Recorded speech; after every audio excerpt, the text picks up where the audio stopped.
very heavy, and then off-speed pitch. His curveball's a hammer. And the leadoff hitter, Shun Sonoda, the center fielder from Japan, flies out to Freddie Walker, the center fielder. We'll get you the defense of the Blue Jays right now. Starting at third base, we got number 2, Will Clark. Shortstop, the mainstay in the last few years in the lineup, Yo-Yo Alicia. At second base, number 3, Kyle James. At first base, number 23, Cameron Pope. Starting in left field,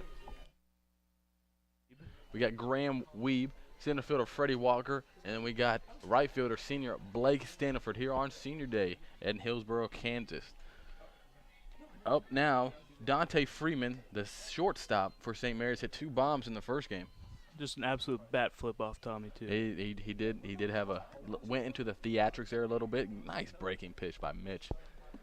So talk about your year. You come out, you're going to be in the relief corps. You pitched last year. So what was it like dealing with the injury and what happened? It just kind of sucks, just being main guy of the pen and then coming here. I mean, I want to support everybody, of course. But I mean, it's tough going through that. You were one of the first guys out of the pen last year. Had a really good year, and you come in this year probably with a lot of expectations for yourself. And you know, it's just really unfortunate. But your teammates they're still second in the conference, still potential to be tied for first and win a championship. As Freeman pops that one up to the shortstop Alicia. So I mean. It's hard, but Senior Day, and so you get your name called out there, and it's just, what are your memories with the team? Just playing with them, getting to know them, growing with them the last 2 years, and they're still fun to watch. Oh yeah, no, and what better game to watch than the first game? I mean, 8 or 9 total home runs hit. Oh, it was exciting. And so back to the game here, 2 men retired. You got the second baseman, a 3-hole hitter, Dylan Carrender, with Mitch working very quickly from the windup. He's shaking off Vicentine. Another breaking ball, Carrender off his front foot, fooled by that pitch. So talk about going into the tournament, right? This is how you want your hitters to hit. You know, they struggled at times this year, especially in non-conference, but right now all the bats seem to be clicking. Yeah, you want them to go in just like this. Just make sure they're all up and confident, and then just pitching, got to follow it too. So top of the first inning, we got 2 outs, 1 ball, 2 strikes. Mitch McIntyre up for the Blue Jays. And there he is from the windup. Breaking ball fooled him, but Carrender able to foul that one off. We'll get you some statistics on Mitch here in a second. The senior from Wichita, Kansas. Went to the same high school as Tabor legend Jake Jones. Jacob Jones. So Mitch on the year is one of the weekend pitchers, one of the 3 Blue Jay weekend pitchers they've had all year, and that is a called strike 3, and Mitch retires them in order 1, 2, 3. Coming up in the bottom of the first, you got Tabor's 1, 2, 3 hitters.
Leading off in the bottom of the first of the Blue Jays is number 7, Yo-Yo Alicia, who's batting from the right side this time, the switch hitter from Puerto Rico. Still just a great hitter from both sides of the plate. He has had a great senior campaign. Has 16 home runs, counting the 2 from last game. Over 40 runs batted in. That is what you typically see from your leadoff hitter in college. He's experienced a good year. He takes that one in for a strike, 0-1 count. We'll go through the rest of your order for you right here. Batting second is a center fielder, Freddie Walker. Batting third, Cameron Pope, the first baseman, as Yo-Yo takes that one for a ball low. Batting fourth, Graham Weeb, the left fielder. Fifth, Kyle James, the second baseman. Batting sixth, William Clark, the third baseman. Designated hitting, batting seventh, Wyatt Nowak. Blake Stanford is hitting eighth, playing right field. Yo-Yo takes that for another ball. And Dominic Vicentine, batting ninth, who is swinging a hot bat right now, and he's catching for the Blue Jays. Pitching for St. Mary's is Zach Novus, a lefty out of Palm Desert, California. 2-1 count. He's pitching from the stretch. Yo-Yo right on top of that fastball, fouls it back to the screen.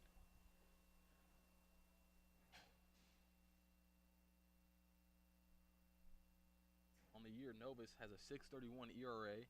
He's 3-6 when it comes to wins and losses. He's pitched 71 total innings, so he's one of their main pitchers. His ERA is a little bit high, but let's see how he does today. And 2-2 count from the stretch. Yo-Yo hits that one, and it's hit deep to left field. The left fielder on the warning track right next to the wall makes the catch. He put a charge on that one, didn't he? Yeah, he did. So from a perspective looking at Yo-Yo Alicia, from the right side or left side, where does he have more pop at? I would say left side because of our right field short porch. Yeah, that is. Just aim for that more. And he's a better contact hitter from the left side as well. He put a charge in that one. If that was hit to right field, that would have been a long home run. Oh, yeah. So up now, right for the Blue Jays, their number 2 hitter, the center fielder, Freddie Walker, digs in. Novus from the stretch again. And he takes that one for a call strike. How often do you see guys in the KCAC or at this level, a starting pitcher, pitch from the stretch with nobody on base? I haven't seen it that often. It's mainly relievers do that, but most starters pitch from a windup. Yep, as Walker takes that one in for a ball. So 1-1 count, 1 out in the bottom of the first inning. This is the second of 2 games today. Tabor won the first one 9-7. This one is a 7-inning game, and they're coming back tomorrow and play the third game. Freddie fouls that one off, so it's a 1-2 count. Novus gets ahead of the count. Left to right, the defense for St. Mary's. You have the third baseman, Luke Knight, didn't play in the first game. You have the shortstop, Dante Freeman, who hit 2 home runs in the first game. Second baseman, Dylan Carrender. You have, in at first base, you have Andrew Berry, also hit a home run in the first game. Novus. And Freddie hits that one, and the right fielder is blocking the sun. Nice play by the right fielder, Just Cameron right Richardson.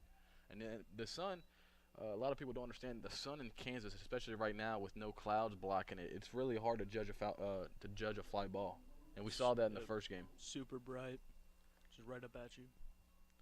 In the outfield for St. Mary's, you have the left fielder, Jared Goff. You have the center fielder, Shun Sonoda, the Japan native, and then you have the right fielder who just made that play, Cameron Richardson. Catching for St. Mary's is their cleanup hitter, Juan Guardo. Batting now is the first baseman, Cameron Pope. Novus throws a breaking ball in there for a called strike on the outside corner. So Novus doesn't have the velocity, doesn't have a high velocity, but right now he's throwing strikes and he's retired the first 2 batters. Yep, he's not overpowering, so he's going to have to hit his spots, use a good off-speed pitch. And he's been using that off-speed pitch frequently here in the first inning. Cameron Pope, he's swinging a high bat. He hit a home run last series against Friends. Yeah, he's on fire right now. Picked it up the second half for sure. As a lot of Tabor hitters have in the second half of the year. The 2 batters hitting exceptionally well for the Blue Jays are Yo-Yo Alicia and Jackson Hoagie. If you were listening to the first game, Jackson got thrown out on a questionable called third strike. Also hit a home run in that game. So he will not be playing today, unfortunately. But, that's a story not many people have. You get thrown out every senior game, but you also hit a home run. So he has that for the rest of his life to say. Hopefully they don't have to sacrifice too much in this game and then get the dub. And he's going to come back tomorrow, and he's allowed to play tomorrow. So from your vantage point, the dugout, was it a strike? It was a ball. Yeah. There's a ball whole way through. Catcher stood up. So 2-2 count to Cameron Pope. Fouls it back. But from the vantage point up here, it looked like a ball. And then that wasn't just his first. That was his second at-bat with the questionable called strike 3. So it's just a tough day for him and his family coming all the way down from Calgary, the great white north. But at least they saw him get a home run. They'll be here tomorrow. And oh, yeah, he'll definitely be in the starting lineup tomorrow. And Novus, the lefty, comes from the stretch, and a ball outside with the breaking pitch runs to count full. So bottom of the first inning, the Blue Jays looking to get somebody aboard.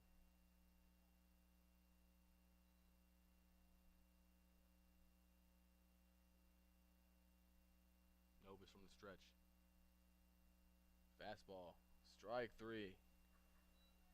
Corrado is able to dig that out. He's catching, so 3 up, 3 down for the Blue Jays, and we'll come back in the top of the second when the St. Mary's Gales come up.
So we're back in the top of the second. Cleanup hitter for the St. Mary Fighting Monks. Catcher Juan Gerardo up to the plate, the big lefty. Mitch McIntyre on the bump for the Blue Jays again, throwing another strike in there. He's working fast, isn't he? Yeah, he's throwing a lot of strikes, which if he does, he's on. It's going to be a quick game for us. So he clocks at what? Miles per hour. With the he fastball. sits about 86, 88. Touches 90 here and there. Hit 91 at Friends. Wow. So he can't hit in the low 90s. Sits around upper 80s. As Gerardo grounds that one up the middle for a base hit. So St. Mary's has a runner on first. They're going to get a courtesy runner for the catcher. The courtesy runner is the same courtesy runner they used in the first game, Brown. So nobody out, man on first with their 5-hole hitter, Andrew Berry. Andrew Berry hit a home run in the first game.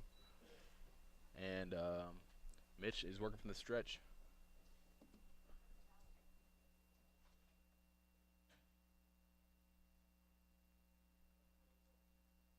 Defense shades right. Breaking ball in the dirt. Good stop by Vincentine.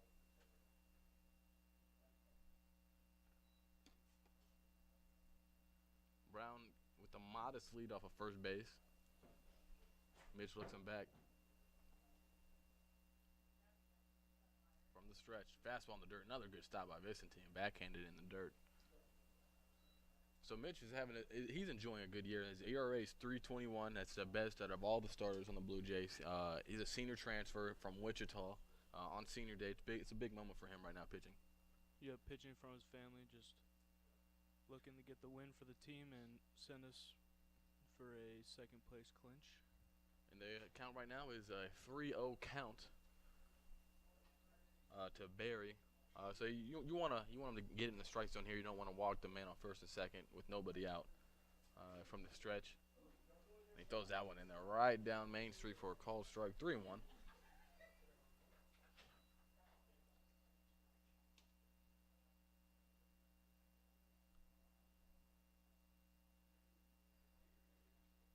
The 3-1 pitch from the stretch. That ball is drilled to center field. Freddie Walker. On the warning track, he has a beat on it. He catches the ball in the warning track as Barry put a charge in that one. but Freddie able to track it down in center field. So Freddie, is as a center fielder, he's made a couple of good plays this series. As a defensive center fielder, how good is he? He's good. He knows how to track balls well, has a good arm from the outfield, and just catches anything in the vicinity of center field. Yeah, no, he's been roaming out there all day today as Brown takes a modest lead off of first base. So Mitch on the year has a 3.21 ERA. He has an 8-1 win-loss record. With all the advanced metric guys, they don't care about the win and loss, but that's pretty big. Have an 8-1 win-loss record. He's pitched almost 70 innings on the year. So he's been a little bit of a workhorse. He has 8 wins, only 1 loss. Usually the 3-game starter, but senior day we'll get him in here for game 2. He's averaging about 9 strikeouts per 9 innings. He's coming in with 62 strikeouts on the year. So, walked 24 batters, so a pretty good ratio in that. Only giving up 4 home runs. That's a good stat for our field, for sure. So with the 1-1 count here in the top of the second, 1 out. Mitch from the stretch. And that ball just missed. Must have been a little bit low. So 2-1 count.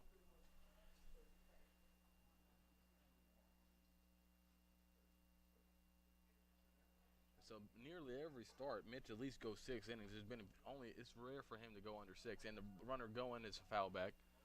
Brown ran. It's going to be a 2-2 count. And Vicentin has shown a pretty solid arm from behind the plate. Threw out a couple runners last game. So I'm pretty surprised that they're running here again on him.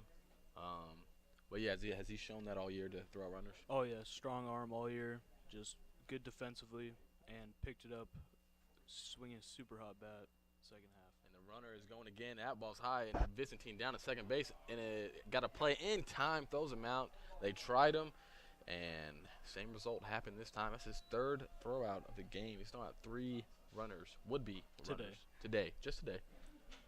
That's a good stat to have for a series, and he has it all in about roughly 10 innings of work today. Mitch from the windup now, and Jones is able to poke that one to the right side. Foul. Count is full.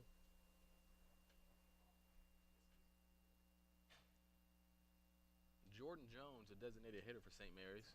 Mitch from the windup. The payoff pitch is grounded to Kyle James. Fields it cleanly. Good throw to third base. So 3 up in the inning. Only 1 hits with 3 down. We'll go to the bottom of the second. Game tied at 0.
Coming up for the Blue Jays in the bottom of the second inning is their cleanup hitter, Graham Weeb, the left fielder out of Canada. A lot of Canadians on the team.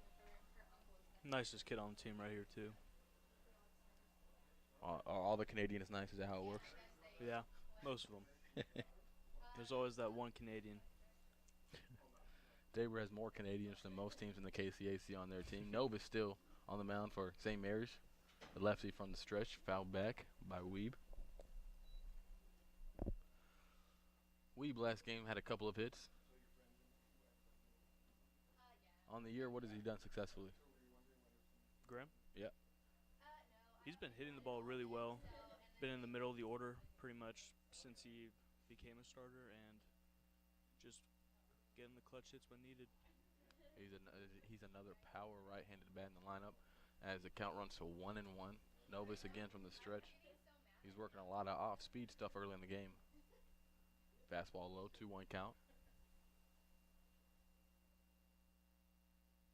And this pitcher has to use his off-speed stuff because he will not be successful if throws only a fastball.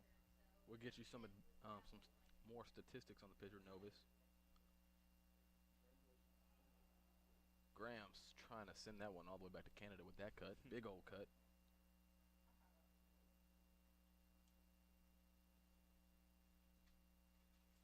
Novus has appeared in 14 games this year. The 2-2 pitch from the stretch. He's pitched 71 innings but only has 45 strikeouts, so he's not, as the previous pitcher, he's not a prolific strikeout pitcher, but I'm sure he's looking to pitch to contact as Graham rips that one to the graveyard foul. A little bit ahead of that one, just a little bit. Still a 2-2 count. And he's right on it. Just got to straighten it out now.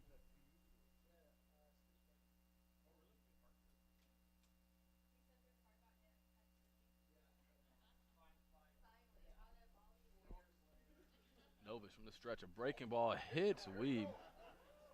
And the Blue Jays will take their first base runner of the day. Weeb, the hit by pitch. Hit by pitch king. Haven't seen anybody get hit as much as he does in all of my years.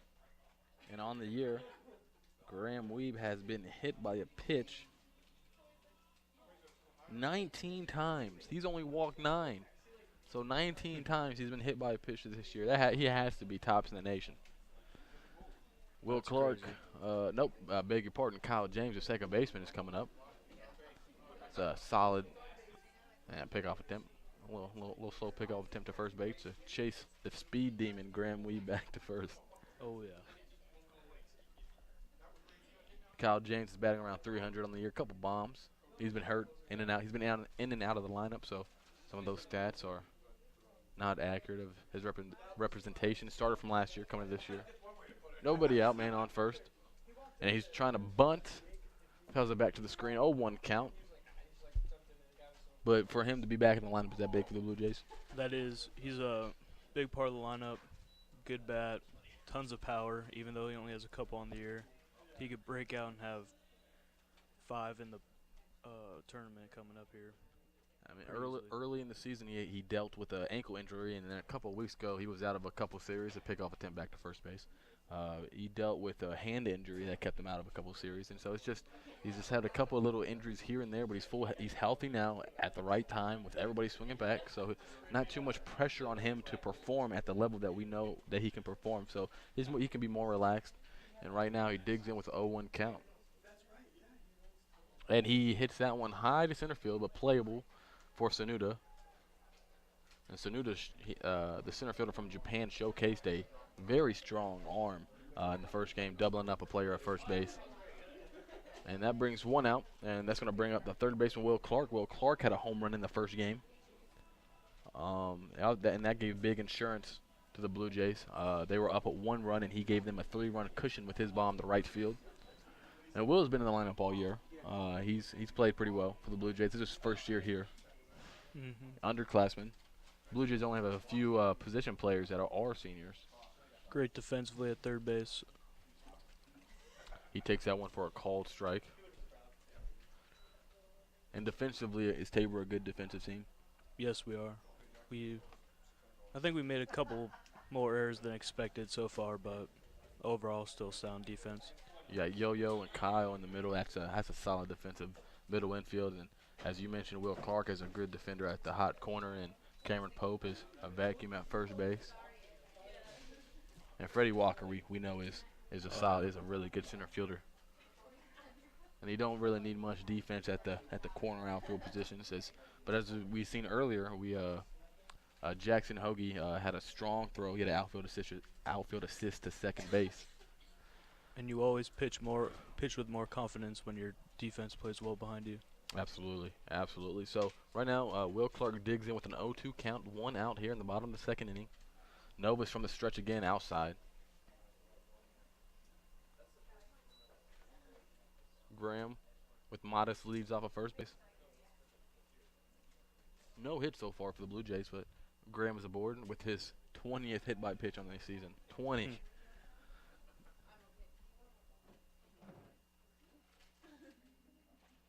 Novus from the stretch. And Clark fouls that one over the first base dugout. We'll do it again. 1-2 count.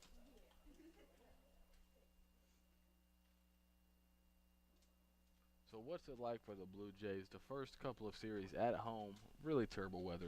30-degree weather. It's not really baseball weather, and they come out today, 60 degrees, beautiful day. How did the team feel about it? I think the bats say it all. Just what was it, 6 home runs by us? Yeah, they were last game. Yeah, they were flying. Yo-Yo had 2. You had Will that had 1. Vicentine had 1. Jackson had 1. I think Will had 1. Coach Stanford almost hit 1 too. He's just Novus from the stretch. Check his swing. That runs the count full. But the balls are jumping here for both teams, with the Blue Jays especially. Definitely good baseball weather. It's fun to watch too. And it's a pretty good crowd on hand. Temperature in the mid-60s. Novus from the stretch with the payoff pitch. Fires that one in there. Will Clark a little bit late, a little mad at himself. Couldn't fight that one off. So 2 outs. Still got the runner at first. You got designated hitter Wyatt Nowak from Missouri. He's been in and out of the lineup all year. He's been pretty solid bat for the Blue Jays. He's the guy you call on just when you need someone to come up with a clutch hit. Just get on base for us. So with Jackson Hoagie not playing, you move Graham Weeb from the designated hitting spot, and you move him to the outfield, and Wyatt comes in, and he's now the designated hitter. Batting from the right side, Novus from the stretch as usual, steps off the mound. A little worried there about Graham at first. And he should be. I think he's going to steal a base right here. Novus from the stretch. Wyatt hits a weak grounder to the second baseman and fields it cleanly, and they would retire him for the 3rd out of the inning. So you got a hit by pitch, no runs, no hits. We go to the top of the 3rd inning here in Hillsboro.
We are back here in the top of the 3rd inning with Mitch McIntyre back on the hill for Tabor.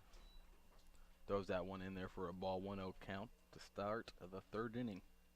Batting for the Fighting Monks of St. Mary's is the 3rd baseman Luke Knight. 2-0 count on Luke.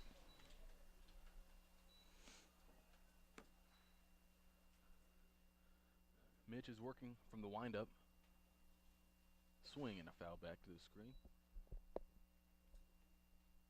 How big is it for Tabor to get a transfer like Mitch, a guy that has experience, he's not a freshman, he comes in here as a senior, transfer in to be one of their mainstay pitchers in the rotation.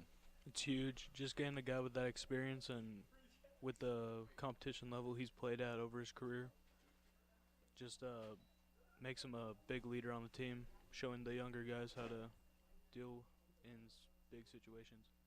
And Mitch will be here in the booth tomorrow. He'll be my color analyst. As we have Skylar Cohn with me in the booth. Thank you, Skylar. Of course. From Pleasure to be here. Arizona. Reppin' AZ. Mitch from the windup again. Nice breaking ball on the outside corner. The umpire says no. If Jackson Hoagie was at the plate, that would be a call, strike 3.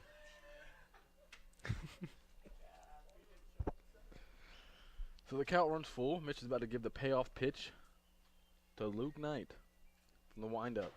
Fires a fastball in there a little bit low. So a leadoff walk here to start the 3rd inning.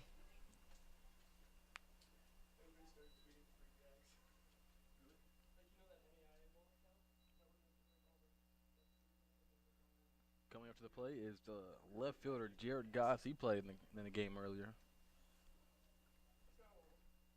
Mitch working from the stretch. So as a starting pitcher, I know you're a relief guy. How different is it from working from the stretch and the windup? It's not too big of a difference. Most pitchers use the windup because they feel like it gives you more of a push off or more of a load. And then the stretch is you just work faster, trying to make sure no one steals off you, keep them close. And just the little difference is just pretty much the push off. Sure. And as we were speaking there, Jared Goss hit a bunt back to Mitch. Mitch almost threw it into the center fielder, but a good play by Yo-Yo Alicea to grab it and step on the second base back. So a force out of second as the Squires try to have a sacrifice bunt, but they're not able to get a good enough bunt down and force out at second. So in the top of the 3rd, we have 1 out with the man on first, and the right fielder, Cameron Richardson. He played in the first game. He's up to the plate.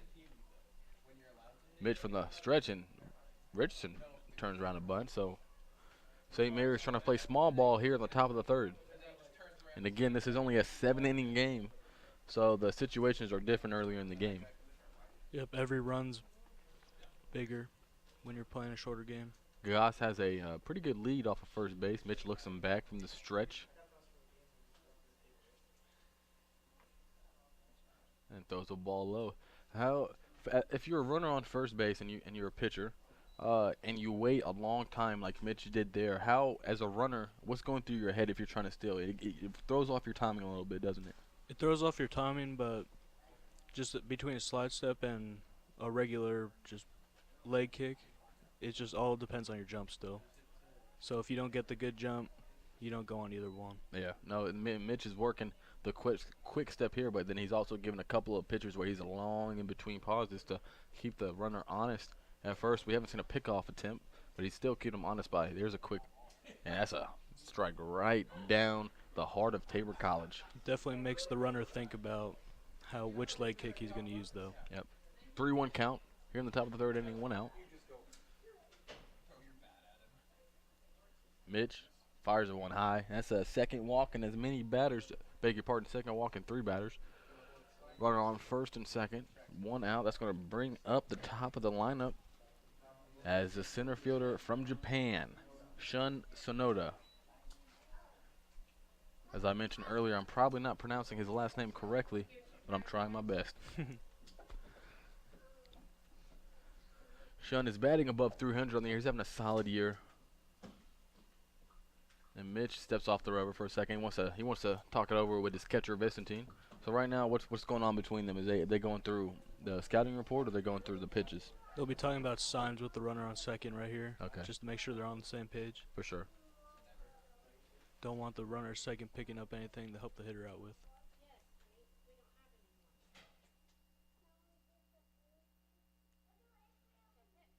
Sonoda digs in at the back of the box.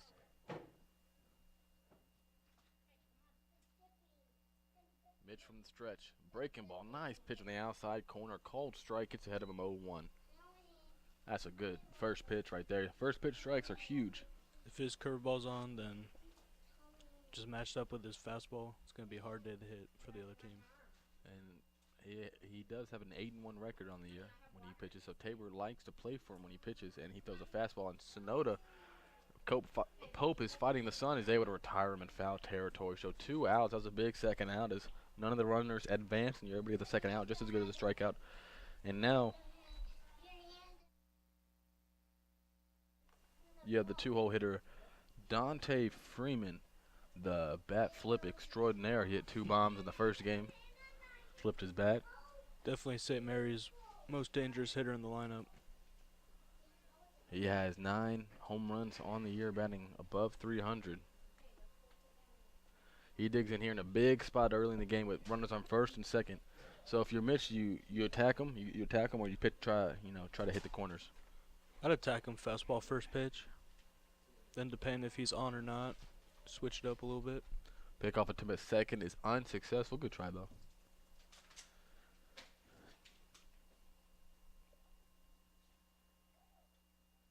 Freeman calls time from behind the plate.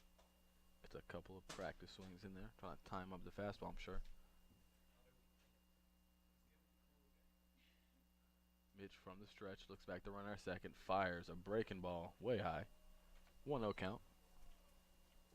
If you get behind a batter like this, say 2-0, 3-0, are you more careful with your pitches, especially? Yeah, you still want to hit a spot on one of these guys. You groove him one down the middle, he'll have the green light 3-0 and make it hurt.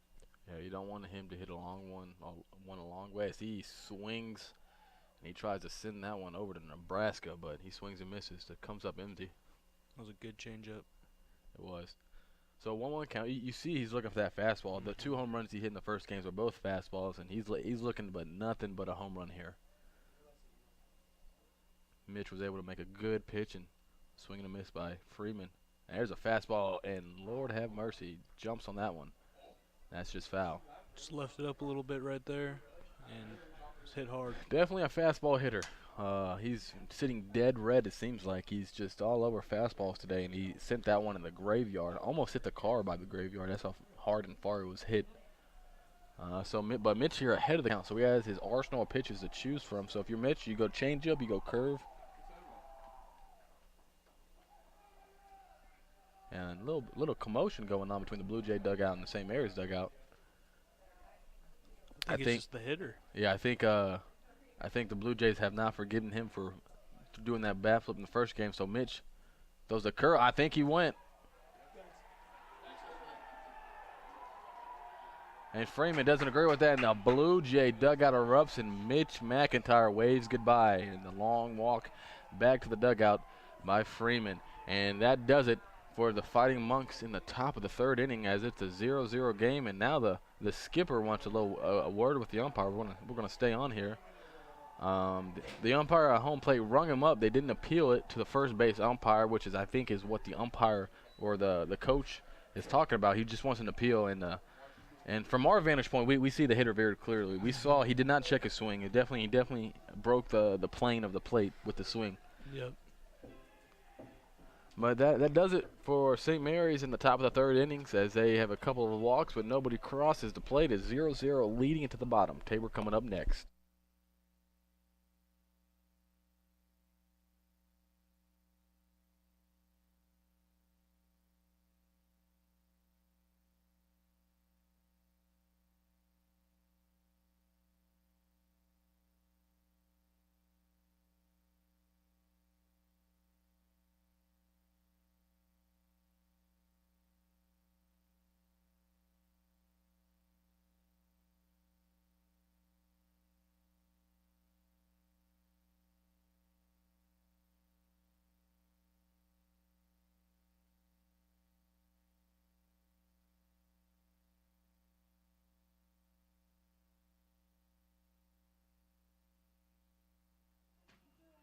Takes us to the bottom of the third innings here at Tabor College. Leading off for the Blue Jays is senior right fielder number 22, Blake Staniford.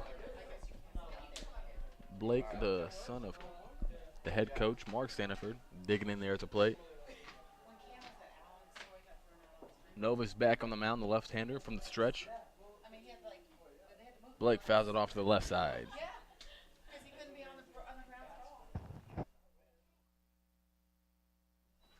So 0-1 count here in the bottom of the third inning.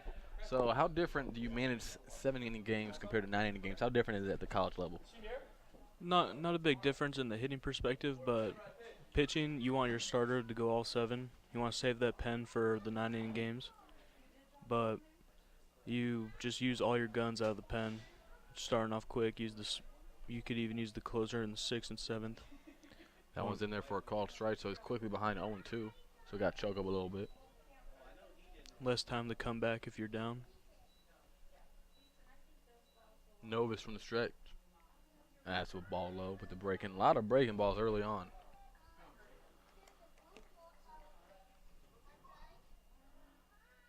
Novus has 2 strikeouts today, as we mentioned earlier. His strikeout numbers they do not pop off the stat sheet.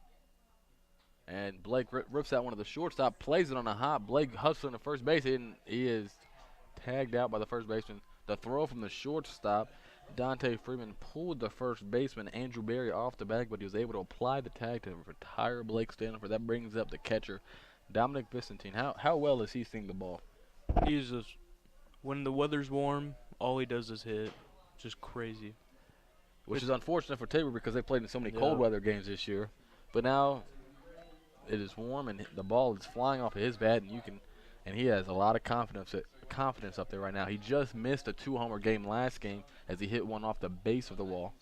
He also had another base hit, so a lot of hits for him today. He had 2 doubles. He had 2 doubles and a home run last game, and when he's seeing the ball, it's hard to get him out. And Novus throws that one in there high. Let's see if they.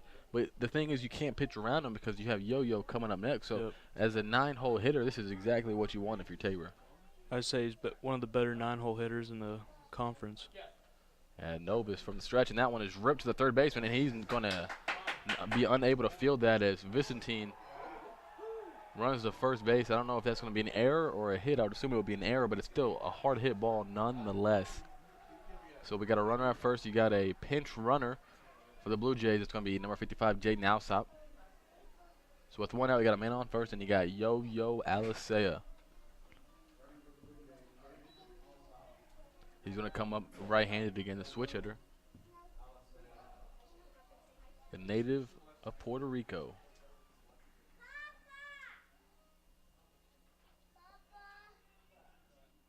Do you give Alsop the green line here to steal second, or you just let Yo-Yo swing away? I say you let Yo-Yo swing away right here. You want him. This is the hitter you want up with people on base. Pick off attempt unsuccessful to the first baseman, trying to keep the runner honest. Alsop doesn't have a big league at first, so it doesn't seem like he will be going. Just playing it safe with the lefty on the bump.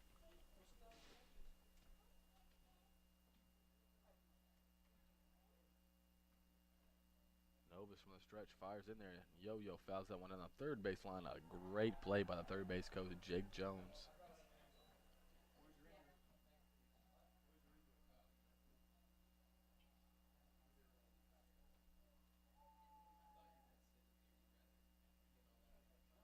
So with the 0-1 count, 1 out, Yo-Yo digs in there. Novus back on the stretch, has not given up a hit yet to Tabor. Just an error by the third baseman. Yo-Yo calls time. So if Tabor wins today, they guarantee themselves sole possession of second place, and they still give themselves a chance to possible tie for first as Yo-Yo flies that one to the right fielder short, playable. And Richardson retires, catches it easily. That's out number 2 for the Blue Jays. That brings up Freddie Walker, the 2-hole hitter.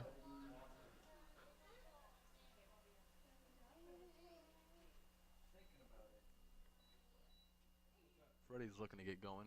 He went hitless in the first game. Novus has been getting a lot of unsolid contact from the Blue Jay hitters. He's been keeping them off balance with that break and stuff, and a lot of weak contact. And that's how the Blue Jays have not scored, trying to keep Alsop close at first base with a pickoff attempt. So, as a pitcher yourself, what do you see that he's doing well? He's keeping his off speed in the zone. Just as long as you can keep the hitters off balance, they'll be expecting fastball behind in the count, but he's just still throwing breaking balls, and he's throwing strikes. Ball inside. So what about now? Do you send the runner, but try to get a guy in scoring position here with 2 outs in the inning? I say you do, since he hasn't really shown a read move on the mound. He's just been stepping off with the back foot, so you could definitely go first move. And Freddie takes a strike on the outside corner. Count goes to 1-1.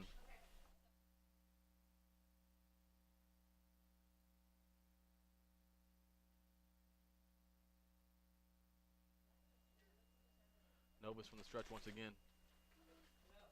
And Alsop is going, and the throw to second is not in time. He had a chance, and it skips into center field, and Alsop's going to be able to advance to third base.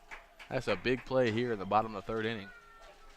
He had time to throw him out, the catcher did, but he just did not make a good throw, and the ball short-hopped Freeman and skipped into center field, and Alsop with a stolen base, and he advances on an error by the catcher.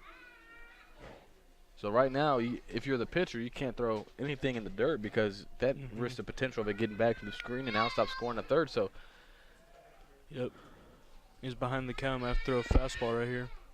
We'll see what Freddie can do with it. And he hasn't thrown too many fastballs in the afternoon.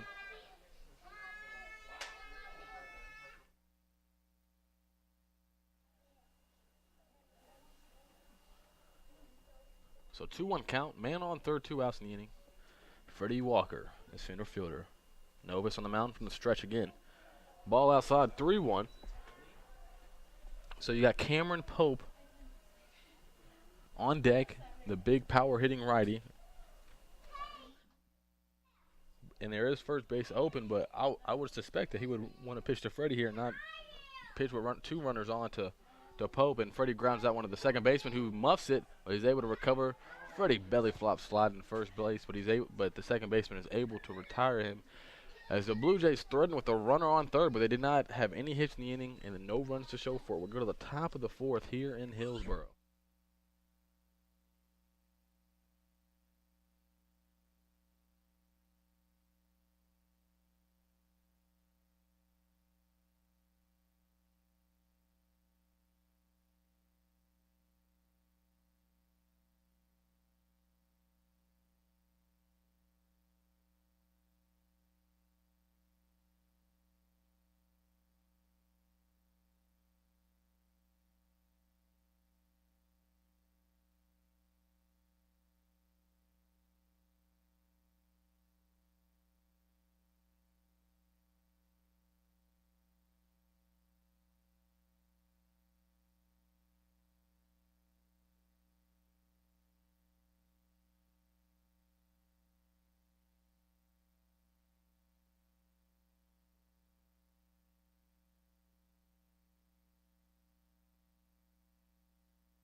Leading off the top of the fourth inning for St. Mary's is the second baseman Dylan Carrender, who hit a home run in the first game, but he's 0 for 1 with a strikeout today.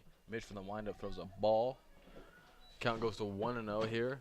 Only 1 hit so far in the game, and that's by St. Mary's. And that was just a single through the middle. So a little bit different game from the first. First game out, almost at 10 home runs total. And Mitch from the windup again throws a strike on the outer half. And now both pitchers are being very successful. And they're a lot different. One's a righty, obviously, one's a lefty, but Mitch has a little bit more gas, and the other pitcher, Novus, has been working with a lot more breaking stuff, as Mitch just misses with a breaking ball there. Wants to know where that was at. They've both been living low, though, which is better than last game. We saw a lot of pitches up and a lot of home runs off of them. If you elevate the pitches, if you're not a flamethrower, you cannot elevate pitches. Oh, and that pitch was elevated. And a couple of chin hairs went off a calendar right there. Little chin music. So that 3-1 count. Nobody out here in the top of the fourth. Mitch goes from the windup. Native of Wichita, and Carrender jumps on that fastball, delivers it down the left field line into the corner. Should be extra bases.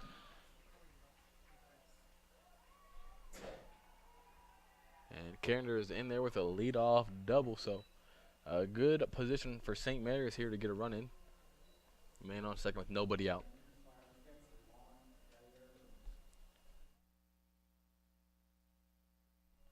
Graham Weed was able to track that ball down in the corner, but not until Carrender got a second base. Now the cleanup hitter for the St. Mary Squires, the catcher Juan Gerardo. Up to the plate, the big lefty. He had their first hit of the game, a single up the middle. Mitch looks back, the runner second from the stretch, a fastball just outside. I'm trying to get a hold of the strike zone by the umpire, but every time I think it's a strike, sometimes he calls it a ball. So it's a little bit. Yeah, but it changes every inning. It seems like. Yeah, fluctuates a little bit. Mitch looks back, the runner at second, fastball a little bit high outside, 2-0 count. This is their cleanup hitter, so you want to be careful and not give a fastball right down the heart of the plate. And even if he walks, man, that sets up the double play ball anyways. So he has pitches to use.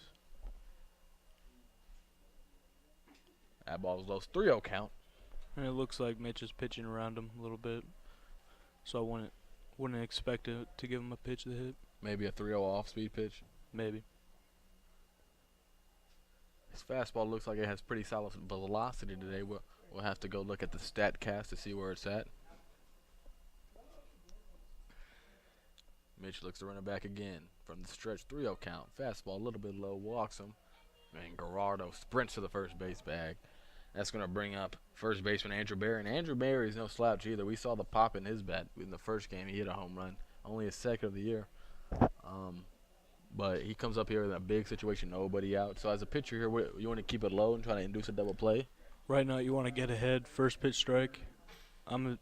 He has the possibility of laying down a bunt since it's 0-0 game, runs are scarce. And you want to get two people in scoring position for the guy on deck. But he's also swinging the bat well, so you want to make sure live low, but get strike one right here. He is 0 for 1 on the day, but in his first at-bat, he did hit a ball very solidly foul, and Mitch starts him off with a breaking ball that catches the outside corner for a strike. Starts him off just like he said with a first pitch strike, which is huge. It gets ahead of him a little bit, and so let's see what he has a lot of pitches to choose from right here. Does he come back with another breaking ball, or he can go fastball? I think he'll go off speed again right here. Keep the hitter off balance. So Mitch from the stretch again. And as you said, that was a good off-speed pitch as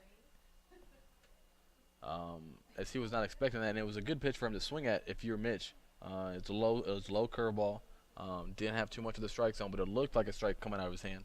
But it's a ball, nonetheless, 1-1 count. It's a good pitcher's pitch. From the stretch. And another breaking ball. That's a good paint. A little bit of a Rembrandt right there. So the count goes to 1-2.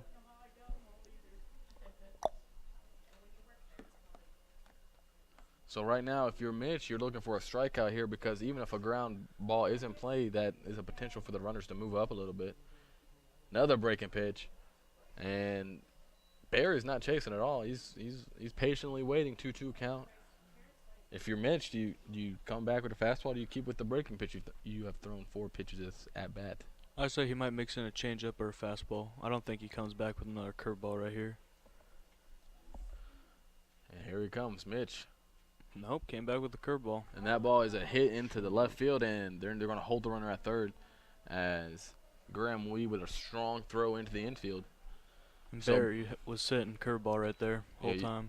And Mitch threw another curveball right there, and Barry hits he got a ground ball, but was able to hit it in the gap to the left through the hole in the left side. That brings up Jordan Jones, a designated hitter, who did not play in the first game, and he comes in with a great opportunity to pad his stats a little bit. Jones on the year is batting .316, no homers, 5 RBIs, so he's had limited opportunities but a solid batting average. He's only played in 14 games.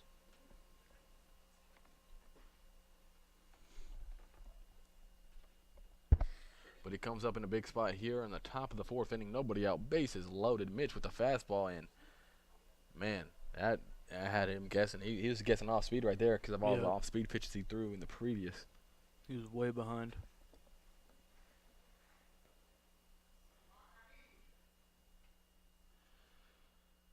Mitch from the stretch. Another fastball, and Jones unable to catch up to that. So his fastball was looking good. So, and just like the previous bat, do you keep with the fastball, he can't catch up to it, or do you come back with the curveball and catch him off guard? I say you either go hard in right here or change up away and low. Either way, both out of the zone a little bit. pops that one up behind the plate. It's a 0-2 count still.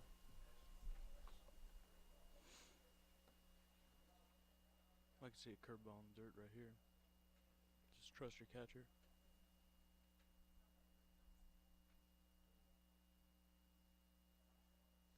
Mitch from the stretch, 0-2 count. And he goes fastball outside, gets him looking. Jones does not like that call, but nonetheless, that caught the corner of the outside. And that is the first out of the inning. Huge out because nobody out, bases loaded. Even if he has a double play ball, it's a run scored. Now you set up the double play ball to get yourself out of the inning unscathed. And that brings up the 7-hole hitter, Luke Knight, the third baseman.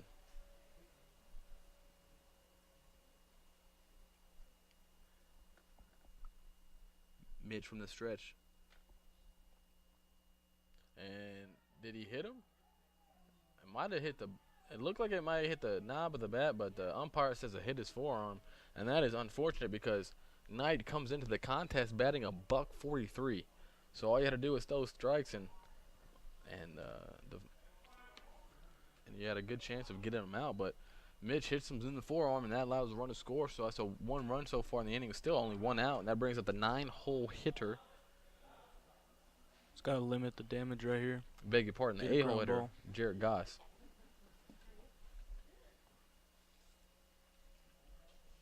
But ground ball would be, and so what would be his ground ball pitch? Would it be the fastball or breaking ball? I'd say keep the change up below the zone. That should get somebody to roll over. It's either Will to come home or Yo-Yo to turn it at 2. And you got the bottom of the lineup here. That's who you want if you're Mitch. He comes from the stretch again, and it's a squeeze play, and they're going to have the runner at third. And they have 2 runners. All you got to do is run them back to the base, and Vicentine able to tag him out. And so a failed squeeze attempt right now. If you're Jared Goss, you're kicking yourself in the foot because that was an opportunity for them to get another run. So suicide squeeze on in. And that's just a good play by the catcher, Vicentine. Mm-hmm. The runner broke all the way to home plate, and when it was a failed bunt attempt, I mean, he was in no man's land. And the runner from second, I think it was a smart play for him just to move up to third. And so now he has runner at second and third still with nobody on base. You don't want to get caught in the middle and get doubled up on that. Yeah. And instead of a man on first and second with a guy out of third, you now have a man on second and third instead. Still an unfortunate series of events for St. Mary's. And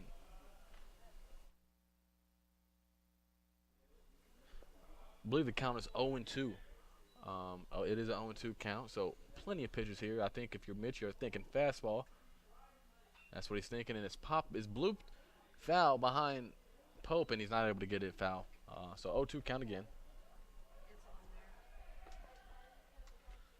I think if you're Mitch right here and you get out of the inning, I think you're pretty happy with the result. Your bases loaded, Yep. Nobody out.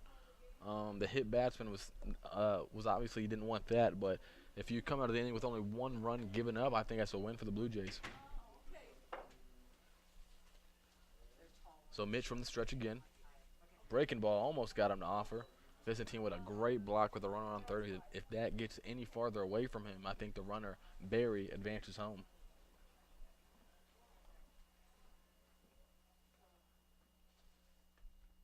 Honestly, if I'm Barry, I'm going home on that pitch. That would have been a bang-bang play at the plate. Opportunity to add a second run, but nonetheless he doesn't. And Mitch with a 1-2 count. Here in the top of the 4th inning, 1 run already in, 1-2 count. Mitch from the windup, that ball is popped out of play to the right side. And I believe Goss hit a light, blew out a light. So he fouled it, and the light's right over the first base dugout. He hit, the glass went everywhere, so they're going to have a time called, and the umpires are going to try to get someone out there to clean it up. What are the odds of that one? You don't see. We can't see the light, but we saw the glass fall down, and so that's just Tommy Slava, the old senior, coming in to clean up the glass. You don't see that every day. You don't. So it's going to be a stoppage in play. We're going to stop with them while they clean up the glass. We'll be back in a few minutes.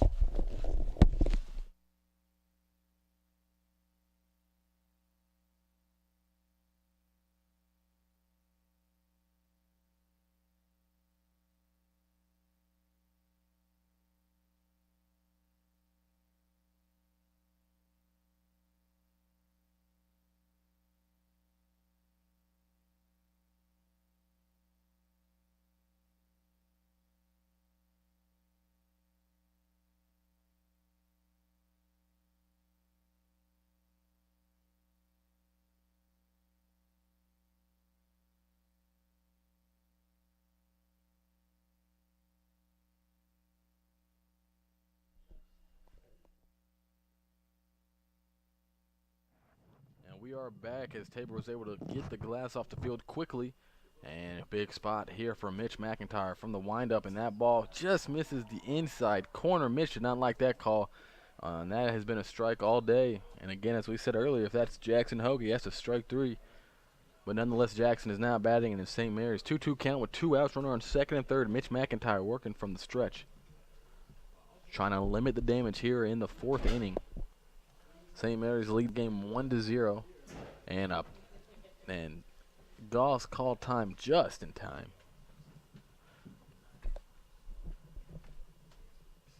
And so Mitch working from the stretch once again. And ladies and gentlemen, we have a special guest here with us in the booth. We have Tabor football All-American Spencer Ballman joining us. And that ball was fouled off to the right side by Goss. And we'll do a 2-2 once again with 2 outs.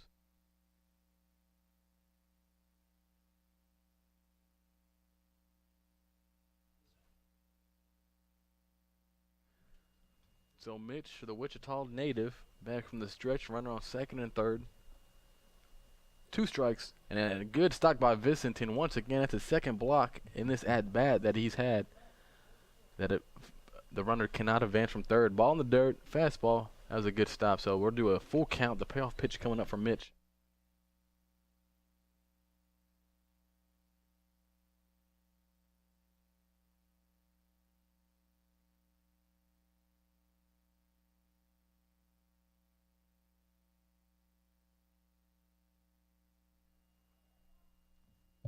So Mitch with the payoff pitch from the stretch. Breaking ball gets him to offer, and yes, he did. And the ball in the dirt, and Vicentin throwing it down to first baseman. And Pope. So the series of events that unfolded before us, so it was a strike 3 in the dirt. Goss was on his way back to the dugout. He was walking back to the dugout, saw that Vicentin saw the ball in the dirt, started running to first base. Vicentin throws the ball to the first baseman, Cameron Pope. Cameron is not able to catch it, and the ball scampers away from him. So Goss goes to first base. A run scores from third. And so even though it was a strikeout, the inning is extended. How unfortunate is that? Very unfortunate. Just first baseman being lackadaisical, and that's why you always run it out. So runner on first and third, and a pop-up by Richardson, a 9-hole hitter, the right fielder. So right there, you're out of the inning as a pitcher. As if you're Mitch McIntyre, you're out of the inning. And then all of a sudden that happened. It's an unearned run. I think you would call that an error on the first baseman. Yeah. So right now, you got to gather your emotions, man. On first and third, 2 outs. You just got to get this guy, and you can let out all the frustration in the dugout. Yep. Right now he's on the mound. He's pretty upset, and you'll see him go right after this guy. Oh, great breaking ball. So 0-2 counts gets ahead of him with the leadoff man Sonoda on deck. You have the 9-hole hitter right here, and you're ahead of him 0-2.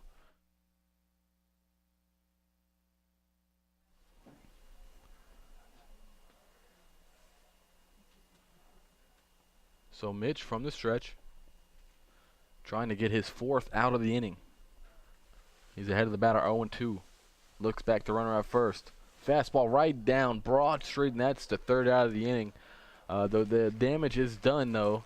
The Fighting Monks do get 2 runs, and St. Mary's lead 2-0.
We are back in the bottom of the fourth inning. St. Mary's up 2-0. The Blue Jays have yet to get a hit, and cleanup hitter number 23, the first baseman Cameron Pope, coming to the bat. Do you think that he would want to atone for the error last inning that gave up a run for the Blue Jays? They were almost out of the inning. So he's looking to help out his pitcher right here after that little mistake, but he has to be able to stay within himself and go for the hit. Absolutely. Novus, the pitcher, is coming in with the ERA above 7, which you rarely see, but he's come in today, and he's been able to get a lot of weak contact. He struck out a couple of guys. Cameron rips out of the shortstop. Good backhanded play by Freeman. He's able to retire him. His ERA is over 7, but today he's spotting up with his off-speed, which for any pitcher, that's going to get the job done.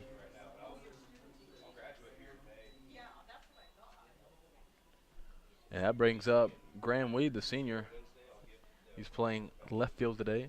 In the absence of Jackson Ogian, right now that looms large for the Blue Jays as Jackson there, 3-hole hitter all year, big power bat. He's not in the lineup right now to help you. And that curveball is in for a strike. That was almost skipping off the dirt, but nonetheless, it's called for a strike. 0-1 out here in the bottom of the fourth. So if you're the Blue Jays, you need base runners. You've proven you've hit home runs today. So in this game, you're down 2-0. So you just need base runners. And Graham hits it up the middle, and Freeman, another easy play, retires with a quick 2 outs here for Nova. So again, let's go over what Novus is doing good.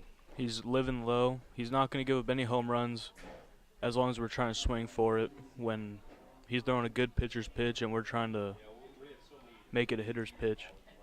So maybe the home runs in the first game has gotten into the Blue Jays' head. Is all they want to do right now. Yep. So right now you got Kyle James, the senior second baseman, up with 2 outs in the bottom of the fourth. And as we said earlier, it's only a 7-inning game, so there's only a few innings left. And for the Blue Jays, you need runners, you need runs to get back in this game. And Kyle takes that breaking ball in for a strike, and it seems like he throws that breaking pitch every at bat for a called strike or a swinging strike. I mean, the Blue Jays are aggressive, but they're not getting good contact, and as a result, no runs, no hits. He's no hitting the Blue Jays. They got to wait back and drive it the other way. And another weak ground ball hit to the second baseman. That's going to retire James. And so the Blue Jays very quick in this inning. They are up, 3 down, and Spencer Ballman, potentially the All-American offensive lineman for the football team, probably might be coming in the booth here shortly, so stay tuned for that.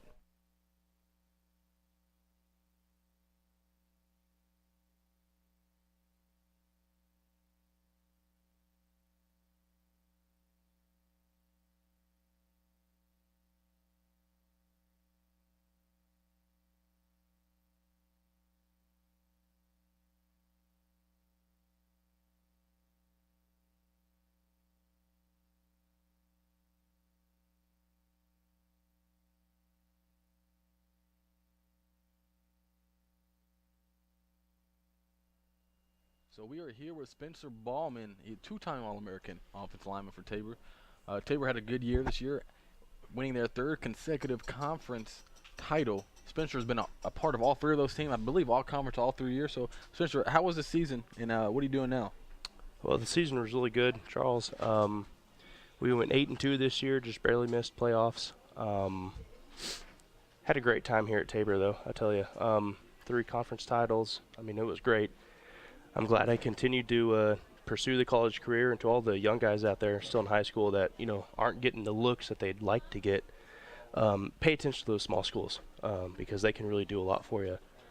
Had a great time, and right now I am student teaching, and I'll graduate in May, and I've got a middle school teaching job lined up, and I'll be coaching some high school ball as well. Oh, wow.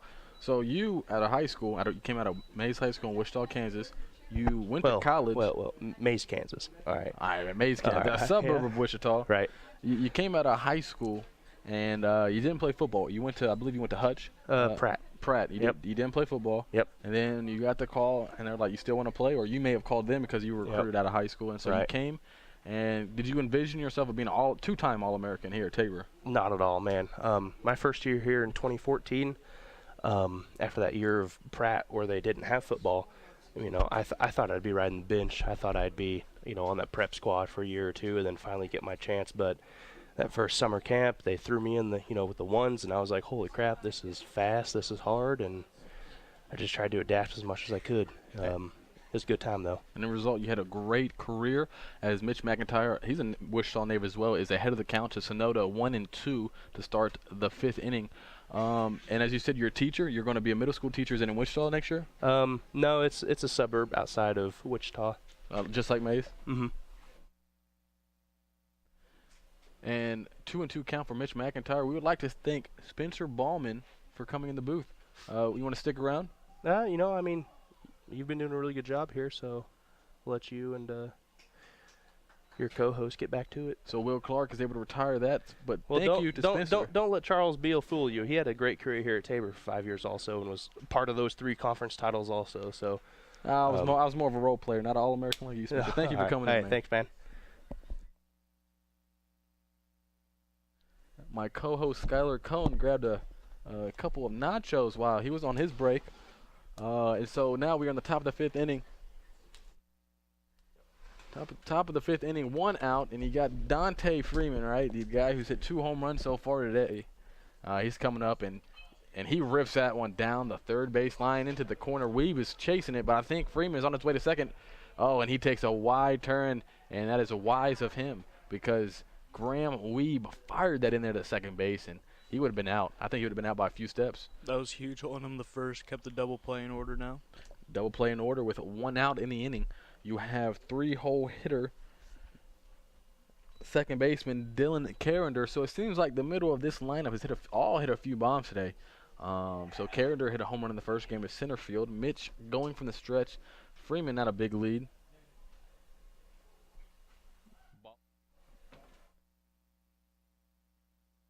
Ball in the dirt. Ball in the dirt. Dante Freeman not able to advance, so still holds the double play ball in order. So 1-0 count for Mitch going from the stretch. Defense at double play depth. Freddie Walker playing pretty shallow in center field, but that's a luxury to have him in center field because he's so fast. He's able to get back to the fly balls as we've seen today in the warning track. And it's in there for a strike. So 1-1 count here, 1 out, top of the 5th inning. Mitch, his breaking ball seems to be working. He's walked a couple of guys, but his breaking stuff is really biting today. We need a big 0 this inning, and then come back, and we have to score. The Blue Jays have yet to collect a hit. The pitcher for St. Mary's, Novus, as we've said, came in with an ERA above 7, but he is not only shutting out the Blue Jays, but no hitting the Blue Jays. As the only base runners have gotten on due to a hit by pitch and to an error. Blue Jays have an error for themselves as well. Mitch fires that one in there. That ball is hit to down the right field line. Blake Stanford giving chase. Down the line is foul, and he's not able to get it. So it's 2-2 count and a harmless foul ball down the right field line. And if a ball's hit like that, you always got your heart always jumps because a short porch and right is 290 down the line. It has a chance to get out of here. And the wind is blowing from your right to left. Beg your pardon. And we're doing a 2-2 count here with 1 out. Mitch McIntyre almost worked out of a base-loaded jam last inning. Yet now has a runner on first, has an opportunity to get another strikeout to his total. He's already struck out 5 batters so far. 5 batters and 4 in the 3rd innings. And that ball just missed. I do not know. I don't think it missed at all. I think that was right down the middle, and the umpire may have not been looking. I don't know what he was doing. It's been having a weird zone all day.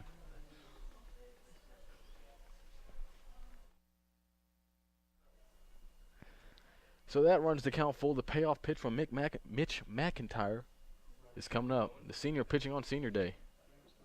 From the stretch, the runner's going, Freeman's going, and that ball is driven down the right field line foul. It's not foul. Blake Stanford almost catching the ball, but it was foul by several feet, a lot closer than I first expected.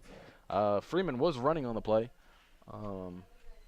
With a 3-2 count, 1 out, it was an opportunity for a strike him out, throw him out. So we'll see if Freeman has a green light to steal again. If you're here, what pitch? It's a 3-2 count. What pitch? If you're Mitch, you coming back with the fastball, you come back with that curveball. I'm coming back with a fastball inside. Make sure he can't drive it the other way. That's what he's been trying to do. Carrender been driving it, and Freeman off and running again. That's a strike. Good curveball. Looked like a strike ball from our vantage point, but it is a foul ball. Foul ball back to the screen. Freeman was running again. So if you're Mitch, you even worried about the runner right here, you're going to pick off, keep him honest? I wouldn't. I would just focus on getting the hitter right now. Because even if he gets a second, it's still 2 outs. You can just trust yourself right now. So the payoff pitch, the third payoff pitch so far. He's been dealing all day. The long pause. Freeman is running again. That's going to be another foul ball. That's how 3 or 4 consecutive balls fouled off by Carrender with a count full. So he's battling in there. He wants to win this game. The Blue Jays need to win this game to have the sole possession of second place and have the fighting chance of being tied for first place at the end of this series. Mitch having a conversation with his first baseman, Cameron Pope, there for a little second. Mitch gets the sign from Vicentine. Freeman, let's see if he's off and running again. And he is. That ball is hit down the third baseline, foul. He's hit a few balls just fouled, either if it's down the right field line or third baseline. And we're doing it again.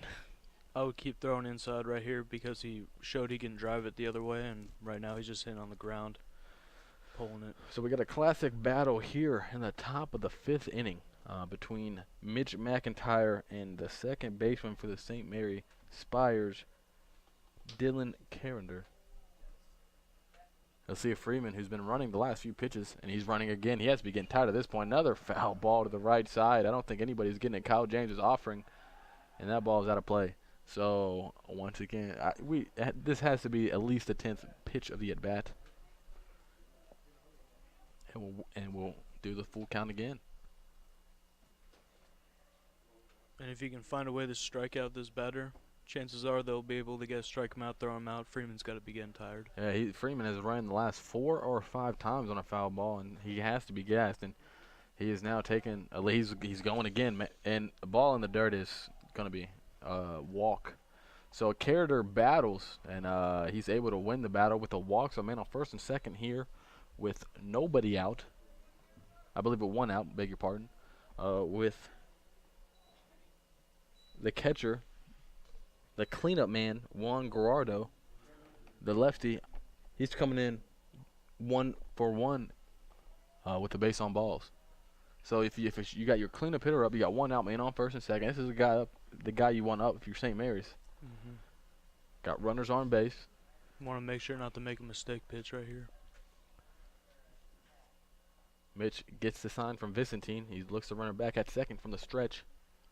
Fastball in there for a strike. That was the same exact pitch that he threw to Carrender that was called for a ball. So he gets ahead of Gerardo, 0-1.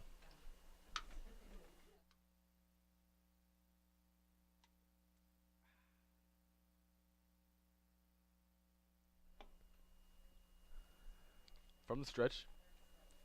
Looks the runner back at second. Ball in the dirt. It's a big situation in the game right now. Tabor already trailing 2-1 to St. Mary's. They trailed in the first game too. They were able to come back and win 9-7. This is more of a low-scoring affair. Beg your pardon, winning 2-0. But Tabor was able to come back in the first game. A lot of home runs were hit that game. A lot of fireworks. That has not been the case for this game, has it? No, it has not. Even both teams combined only have 4 hits. And all 4 of those hits have been. All 4 of them St. Mary's. And a ball just misses. I believe the umpire said it was a little bit low. So you have to wonder, the same umpire that threw out Jackson Hoagie, and Mitch is he's showing a lot of emotion on the mound right now. Do you think that if a ball is a borderline ball or strike, you think he's going to give it to Mitch or not? I think he won't, just based on his body language right now, but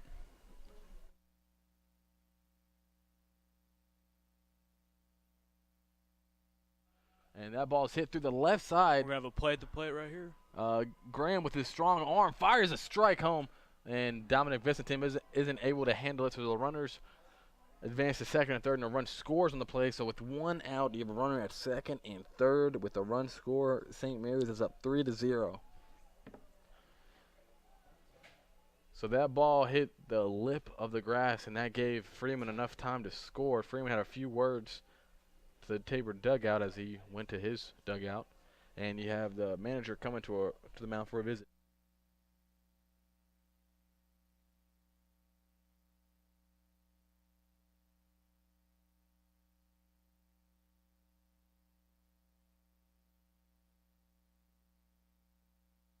You see how that's up like that?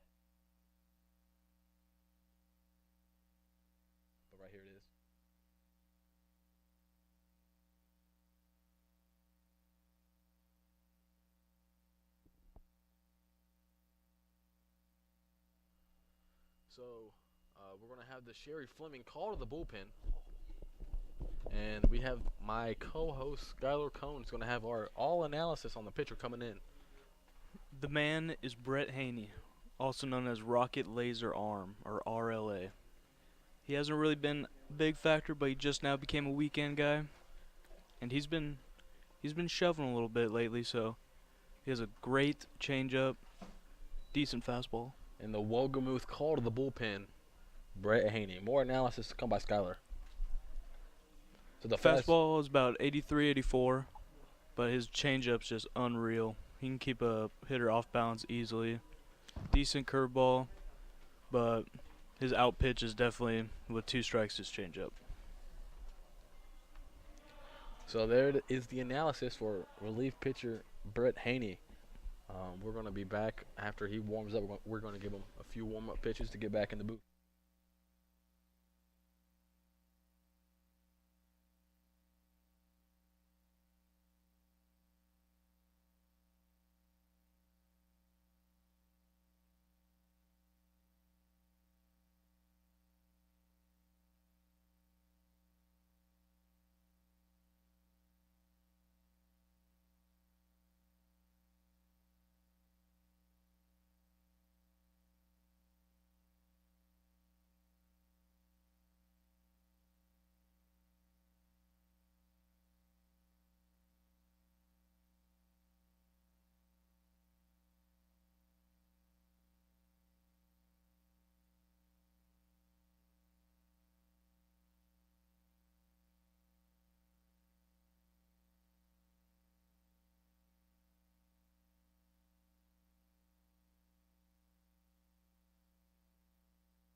So Mr. Haenyeo has done his warm-up pitches, and he's coming in a big situation. It's a big situation for Tabor, so he has his opportunity here. Oh, giving a little bit of a chin music to Got to get out of this inning without giving up those 2 runs somehow. Andrew Berry. So Andrew Berry is backed off to play a little bit, and Brett Haenyeo with the 1-0 count. With 1 out, runners on second and third, so again, a big situation for Brett to come in. He throws an off-speed pitch. There's Berry. that changeup. That was a solid changeup.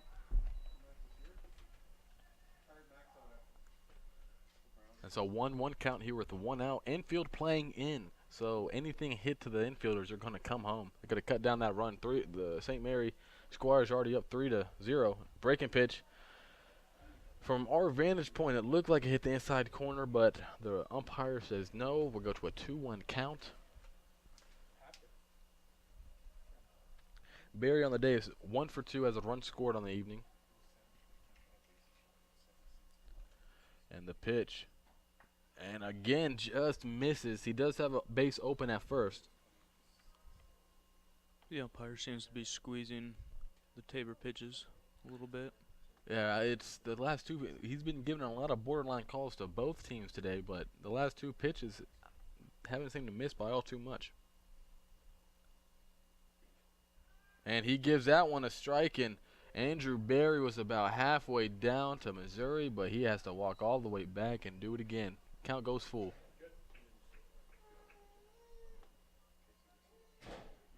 So payoff pitch right here for if you're Brett. What's he coming with? It's got to be the changeup. Is that the pitch he threw right now? And he comes. No, he threw fastball 3-1. And he gets them in a big swing and a miss. So Brett Haenyeo coming out of the bullpen, and he's striking out Andrew Berry. Andrew Berry not a bad hitter. Hit a home run in the first game, so a big spot here with the man on second and third. Comes in, strikes out the hitter. That has to feel good if you're Brett. Yep, senior on senior day as well. Coming in a big spot here. The next man up is Jordan Jones, a designated hitter. And a swing and a miss. His changeup's looking great today so far. And you have to think that coming back from a 3-1 count, if you're Brett, after 2 borderline strike that were called balls, then striking them out, he has to have a lot of confidence right now. Yep. Jordan Jones almost offered at that pitch. Good stop by Vicentine. Count goes to 1-1. 2 outs here in the top of the 5th. 1 run has already come across. And your job as a reliever in this situation is to minimize the amount of runs given up, but to squeak out of here with a 0 would be even better for him. Absolutely. Minimize the damage, as you said. And that ball is fouled behind it, and that was going to be a ball, a nice foul. He elevated a fastball, and Jones fouled it back. So a 1-2 count gets ahead of him is exactly what you want right here if you're Mr. Haenyeo. And now he can bring out that changeup again. That's been working the last 2 batters. So a big spot here. He has to try to stay out of the dirt too much. You don't want they're running from third to advance home. Here comes the pitch, and it's popped up, and it should be a can of corn for Kyle James.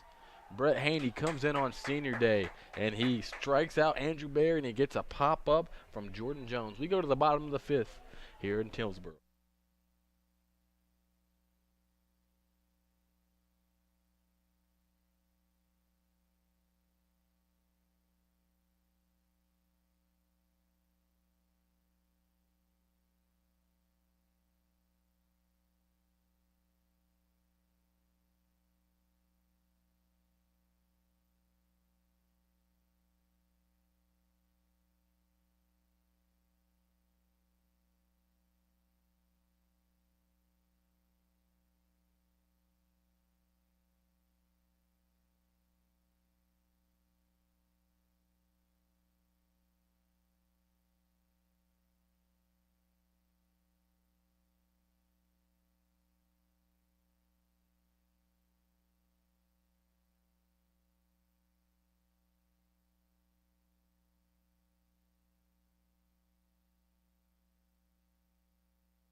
So a big inning for the Blue Jays. We start off the bottom of the 5th with the third baseman, Will Clark, leading off. And the pitcher, Novus, throws another breaking ball and just outside for a ball. Zach Novus, the native of Palm Desert, California, coming in here and no-hitting the Blue Jays. And there's a fastball. Clark hammers it to Freeman. And Freeman has been busy today in the infield, and he retires it for the easy. Yeah, that ball was hit hard. That's a good sign if you're the Blue Jays fan, but hit right at Freeman. That's what happens when you spot up as a pitcher. You get ground balls. And the designated hitter, Wyatt Nowak, coming in for the Blue Jays. Wyatt, a native of Kearney, Missouri, coming in batting .323 with a couple of home runs, 10 runs batted in. Starts him off with the breaking ball in there for a strike. You just need a guy. You just need one hit. I feel like if you get one hit in this situation, then the floodgates were open. Yep, someone's got to break it up. And that is a little flare in the right center field, and there it is. That's going to get it done. So right on cue, Wyatt Nowak. Now we'll see how the team responds to that. And that's going to bring up senior Blake Stanford on his senior day. Big spot here for the senior. Blake came in when I was a freshman, and we've been friends throughout, and just a good overall guy, son of the coach. Sister got engaged earlier today. Just a big day for the family. To our third base coach, Jake Jones. The legend of Jake Jones grows.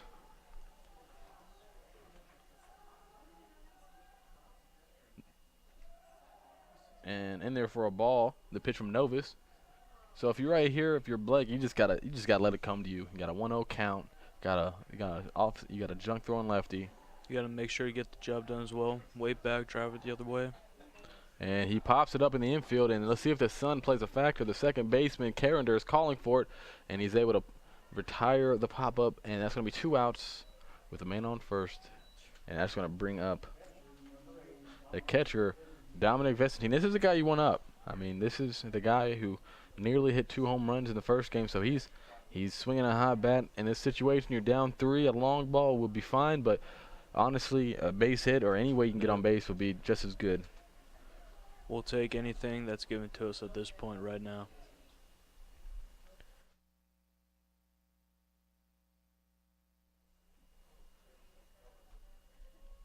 Novus steps off the rubber. He's very wary of the speedy Nowak at first base. If Wyatt can get a stolen base right here, the team will go insane. Stolen base right here from Wyatt will give you a full price pizza at Pizza Hut. It's a solid deal.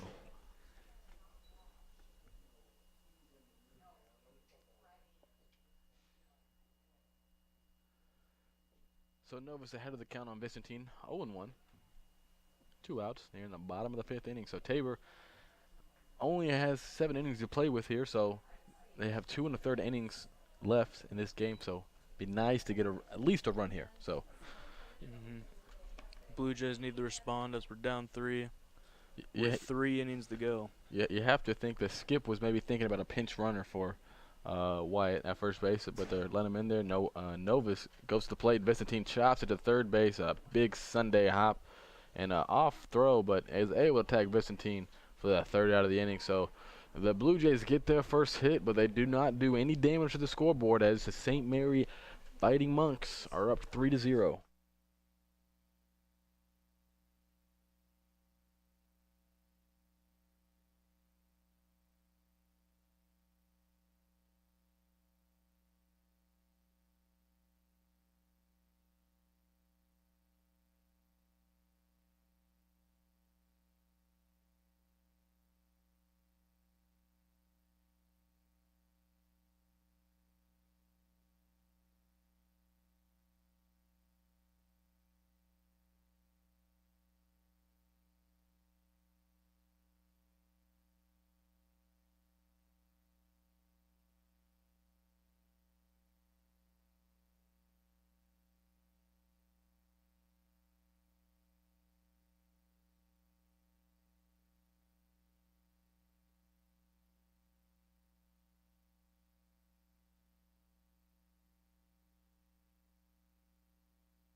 So Brett Haenyeo stays in the games. What are his statistics like?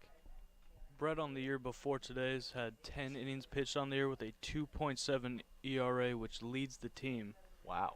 And he's only given up 7 hits and 3 earned runs with 8 strikeouts and 3 walks. That ball skied to center field. Freddie Walker has a beat on it. Keep going, I'm sorry. With the 8 strikeouts and 3 walks on the year. So a solid ratio. He's been doing pretty good whenever he's called on. And he had a big strikeout last inning to retire. The first baseman for St. Mary's, William Clark, with 1 out with the runner on 2nd and 3rd.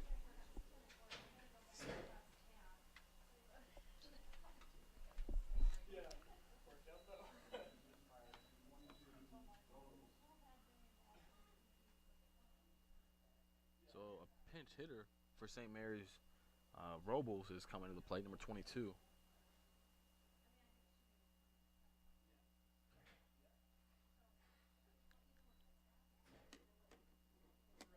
And that one's in there for a ball. 1-0 count, 1 out.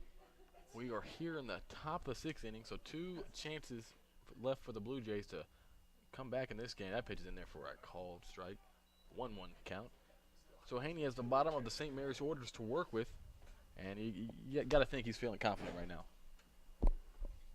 Yeah, he's doing great all year, and now he's just finally becoming a weekend guy, and he just looks confident out there right now. And the lure of the laser rocket arm out there on the mound. Best nickname on the team.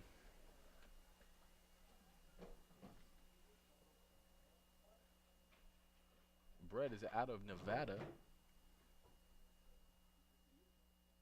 I believe a suburb of Las Vegas, if I'm correct. Henderson.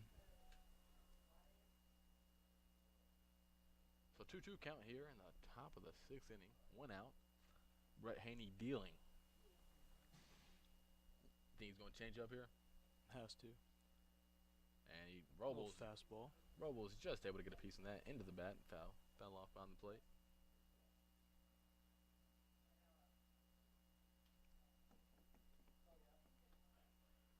Defense plays him straight up. Freddie Walker very shallow in center field.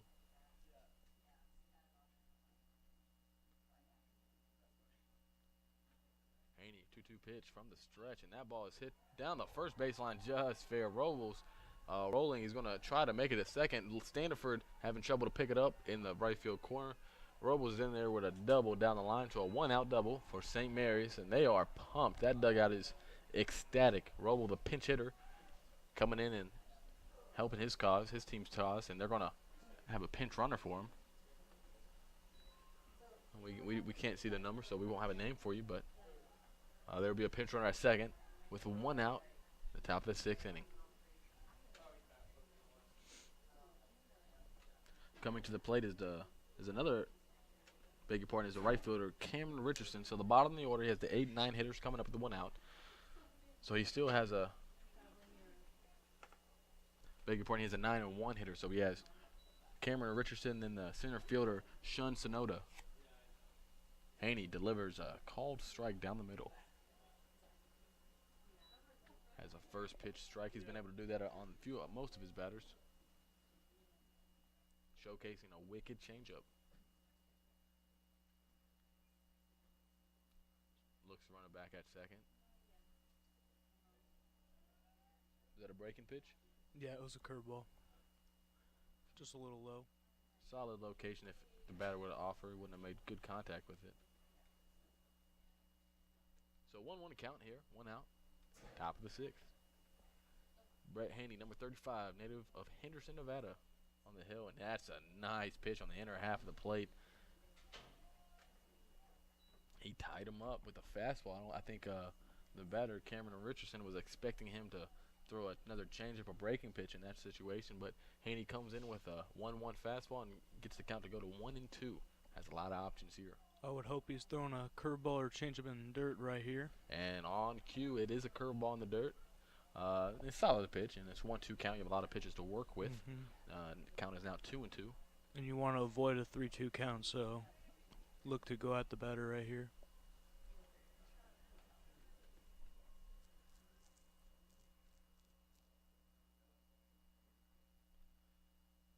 Gets the sign from Vicentine.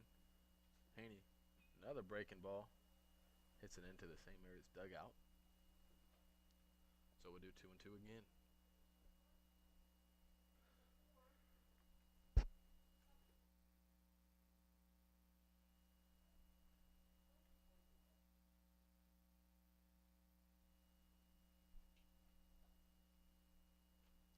The stretch, looks to run it back, fires it in there, pops him up to the right side. Will Clark giving chase. He should have enough room to make the play.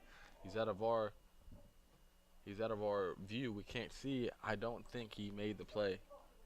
Went over the fence. So we're gonna do a 2-2 again. St. Mary's batters have really been battling here the last few innings when it comes to a 2-2 count, choking up on the mag, making contact, making the pitchers throw a lot of pitches.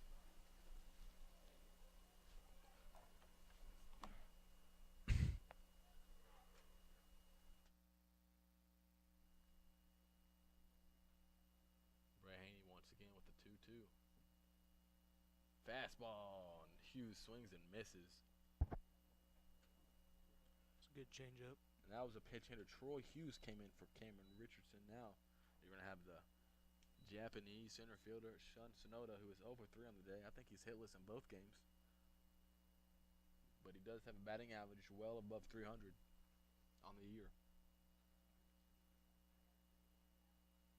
So that is Haenyeo's second strikeout and 4 or 5 batters. So he's striking out. He's come into today and striking out a couple of batters. That's good. That's exactly what you want to see if you're Tabor.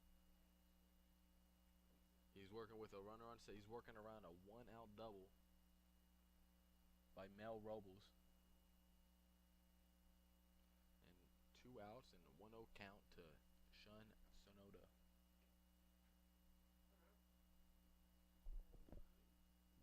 Haenyeo again from the stretch. Fires that one high.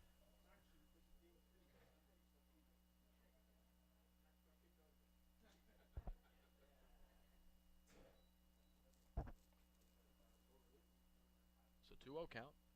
Byzantine gets the call from the dugout.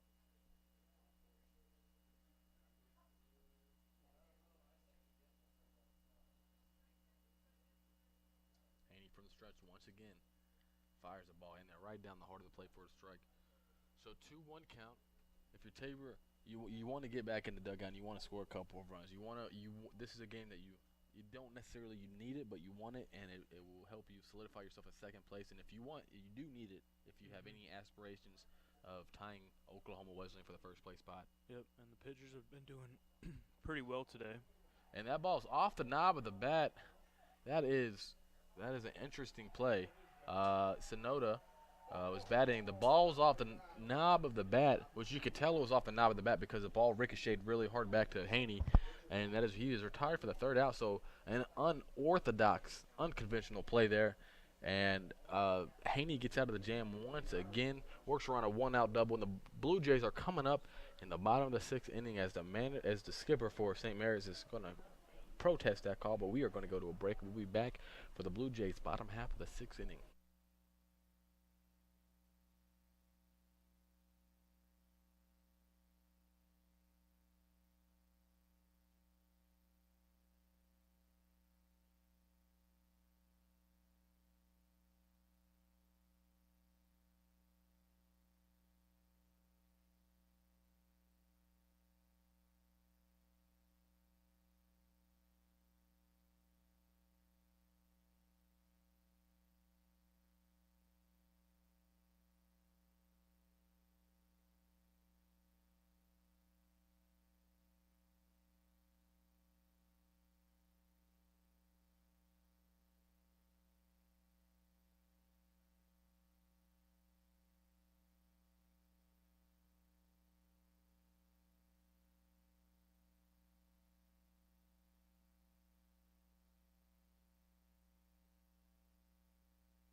Back on the bump for St. Mary's for the bottom of the 6th inning is Zach Novus, the native of California, is shutting out the Blue Jays, coming into today with an ERA above 7, close to 8, but that doesn't matter today because he has shutting out. He only allowed 1 hit, and that was a weak pop-up that found grass in the previous inning. But if you're the Blue Jays, you got exactly the guys you want coming to the plate. You got Yo-Yo, Alicia, top the order coming up. This should be the inning that our hitters break out.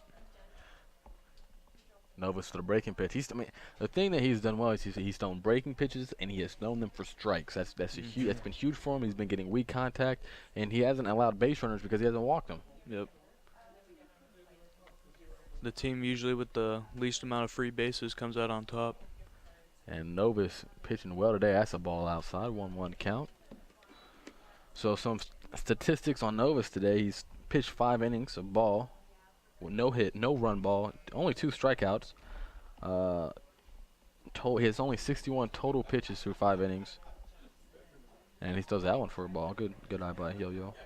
But he has given up no earned runs, no base on balls, only striking out 2. But you don't have to strike out people when you're throwing strikes and getting weak contact. That's what trusting in defense helps you with. He has hit a batter as Yo-Yo takes that outside, 3-1. And I'm sure Yo-Yo would take a free pass because he's a speed demon on the base pass. He will steal a base. I believe he is 24 for 26 or something like that. His steal percentage is ridiculous. So 3-1 count. Novus. Yo-Yo is going to take a free pass, and if you're Zach Novus, that's exactly what you did not want to do. You wanted to have you wanted him to hit his way on, because if you give him a free pass, and this is good as a single, and he's gonna so Novus is going. I'm sure we're going to see a lot of his pickoff attempts right here, as you have Tabor's best base stealer on first. Is that his first walk of the day? That is his first walk of the day. He did hit a batter. He hit Graham Weeb, but he has not walked anyone. You got Freddie Walker, the center fielder, coming up. I wouldn't suspect you would see a bunt here, being down 3. And Freddie takes that one in for a strike. Just caught the outside corner.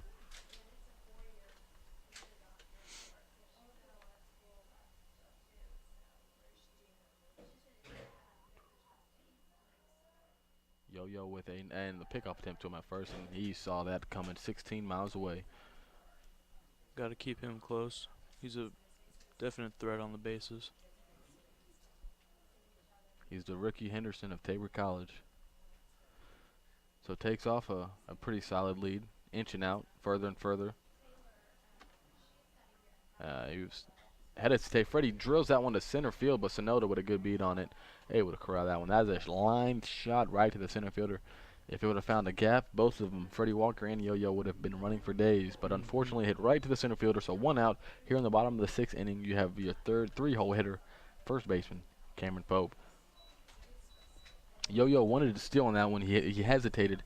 Novus with a quick move to the plate. I don't think Yo-Yo was expecting him to go that quickly, so couldn't get a good jump. So let's see what he does here with Cameron Pope at the plate. You know you want to have a man in scoring position for your best hitters in your lineup. Novus goes to the plate, and Pope hits a sharp ground ball. It's a double play ball, and they do a 6-4-3 double play. That is the end of your 6th inning. A rocket by Cameron Pope, scooped up by Dante Freeman, and they turn a beautiful double play to end the 6th here. So we go to the final inning next. Tabor College Blue Jays losing 3-0.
So we are back here in the top of the 7th inning, and St. Mary's holding a 3-0 lead with their best hitter, Dante Freeman, coming to the plate. He's already hit a couple home runs today this afternoon.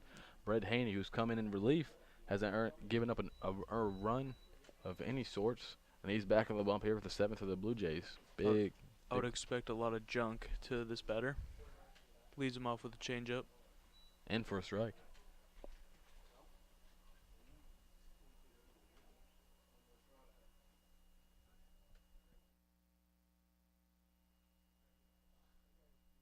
Oh, 1 count. Brett back with the curveball. Almost got Freeman offered that one, and they checked with the first base umpire, but he says no, he didn't. He checked his swing.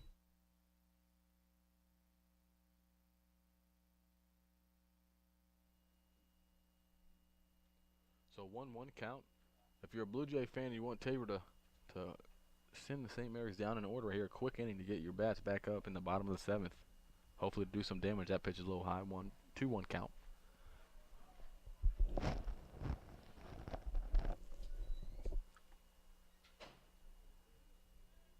So what has Brett done good today? Because obviously the results are good.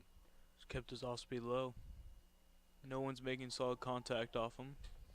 Freeman swings right through that pitch. He was, again, swinging for the fences. And that was as well as off-speed that he pitched low. So 2-2 count. What do you expect him to come out with? A breaking ball down low, a little fastball? I'd say curveball in dirt, changeup in dirt, something low. And he gets Freeman to offer at that. Is that a changeup? That was a changeup. Man, that was filthy. Freeman swing right through that, and the Blue Jays dugout explodes in excitement as Freeman is really the enemy of the state today, as he had the bat flip in the first game, and he is retired there on strikes by Brett Haenyeo, the legend of the rocket laser arm. The rocket laser arm. He's growing today this afternoon. He's dealing. 1 out here in the top of the 7th. That ball is in foul territory. Cameron Pope gives chase, but ball falls to the ground. Second baseman Dylan Carrender up.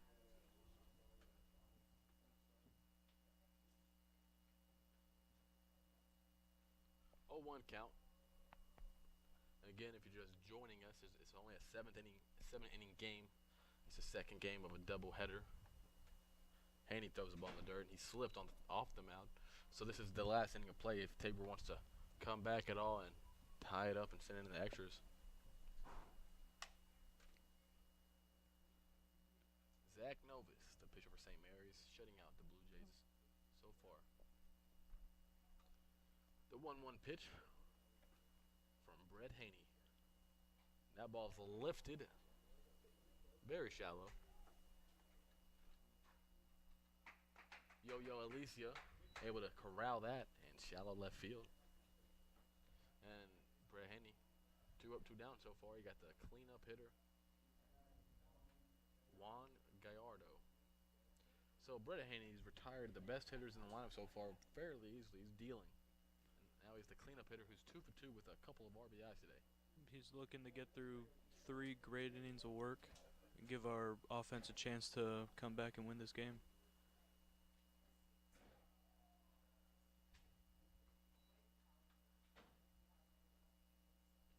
So 0-1 count. Here were 2 outs and the top of the 7th.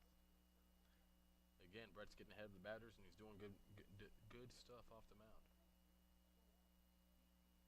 From the stretch again, fires up breaking pitch in there, and Gallardo way off stride there, fooled him. Should come back with the same pitch right here.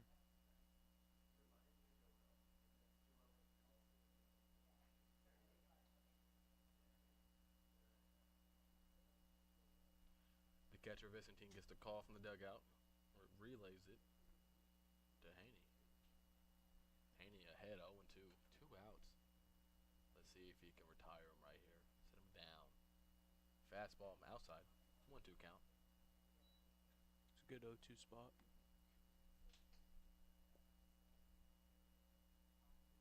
Great day for baseball here in Hillsboro. Temperature in the mid-60s. Sun shining. A lot of people in the stands. Haenyeo from the stretch. And a swing Change up in the dirt. So Brett Haenyeo, your roommate, your housemate, coming in doing some damage. So that great job right there. That is it for St. Mary's in the top of the 7th. We go to the bottom of the 7th, which is the last inning if the Blue Jays want to have a chance to come back and tie or potentially walk off. Stay tuned.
So if the Blue Jays want to come back in this game, it's going to have to start now. Graham Weeb, beg your pardon, the left fielder today, the senior on senior day, leads the inning off. Down to our last 3 outs with the 4, 5, 6 hitters. So this is who you want up when you need 3 runs. Zach Novus. And that ball is shot deep to right field. The right fielder's not going to have a play on it. That ball could leave the yard, and it does. Another home run for the Blue Jays today that puts them on the score column, 3-1, and that ball was hit just over the fence in right field. And that home run is brought to you by Sherry Fleming, the center of the arts. And he just stayed back on the breaking piece. He's been throwing breaking balls all day. Somebody finally waited back and drove it to the opposite field. And that was a beautiful piece of hitting. And that's Graham Weeby, the senior on senior day, hitting a home run. Another Canadian hitting a home run today. Coming through when we needed it most. Now we got another senior up, trying to repeat what Graham just did.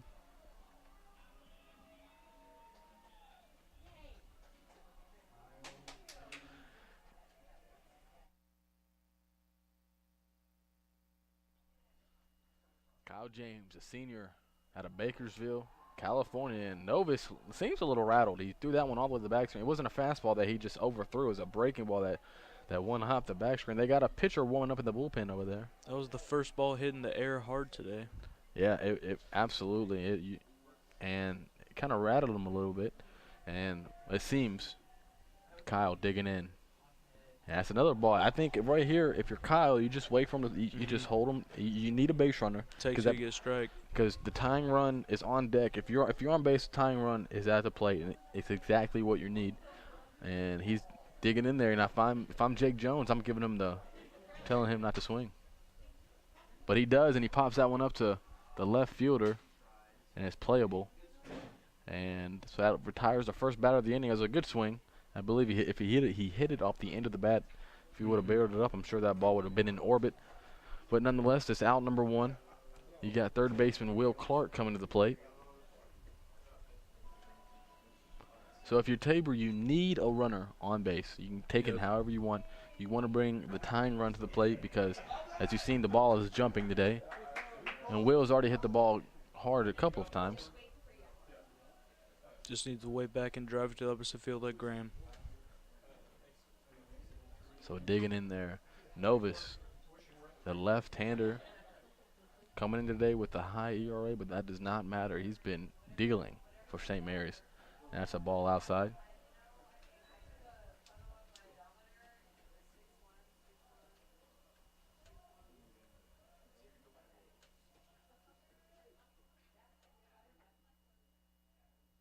The 1-0 pitch.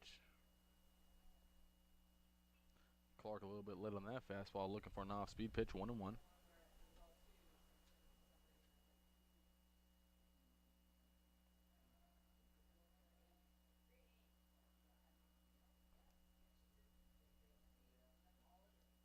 Blue Jays need a runner.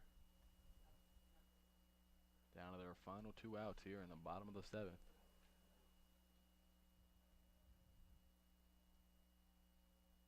Novus from the stretch, ball outside, 2-1.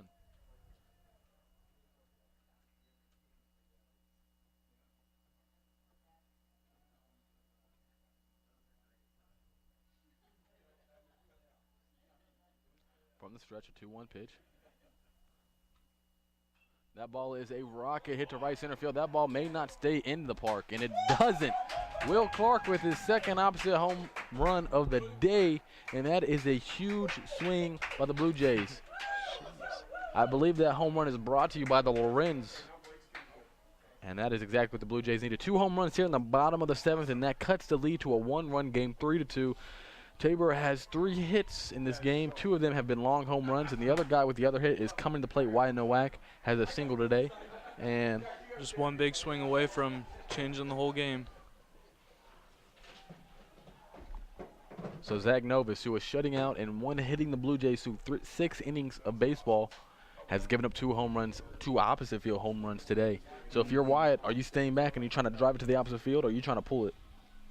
I'm trying to drive it to the opposite field just like Will and Graham this inning. Both having opposite field home runs. I think you have to stay with that tactic now. So Wyatt Nowak, the designated hitter, the junior from Kearney, Missouri, coming in here in a big spot.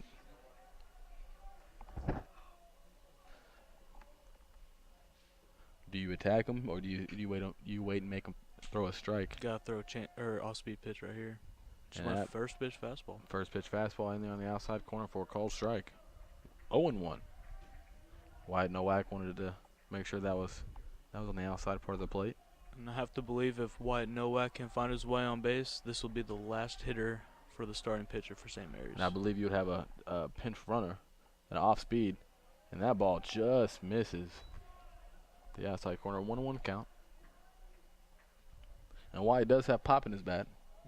A lot of power. He's going to be looking for that pitch middle away, drive it the other way in the gap. That ball, he did try to drive it down the right field line, but he's going to pull it foul. The first baseman giving chase, not able to get there, so it's a 1-2 count.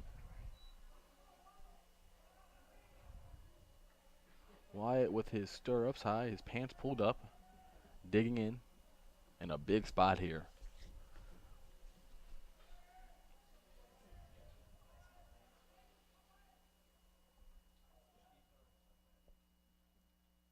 Novus from the stretch. And he's going to call him out. Wyatt Nowak does not agree with that call. And that brings up senior right fielder, number 22, Blake Staniford.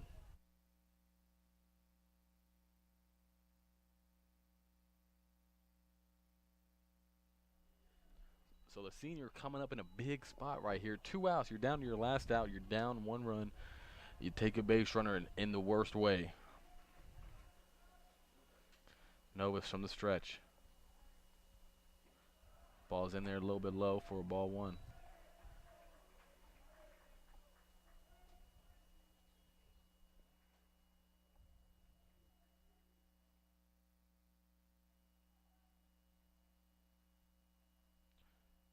From the stretch again.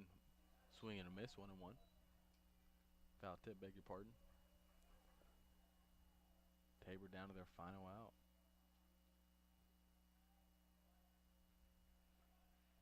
Blake looking to get on base to bring up number 8, Dom Vicentine, who's been swinging a hot bat. And a swing and a miss again brings the count to 1-2. Down to their final strike. The Tabor Blue Jays down 3-2. You got to choke up here if you're Blake. Got to guard the plate. Novus from the stretch. Another breaking ball, swing and a miss by Blake, and that ends the day for the Blue Jays. Blue Jays take the first game 9-7, but in the second game, a complete game pitched by the pitcher Zach Novus. Even though he gave up 2 home runs in the final innings, the St. Mary's Squires celebrate a 3-2 win. We're going to be back here tomorrow with a game at 1 o'clock between St. Mary's and Tabor, and we hope you join us for that. It was a good day for the Blue Jays. It's their senior day. They split it 1-1, and we'll be back tomorrow. Thanks for tuning in.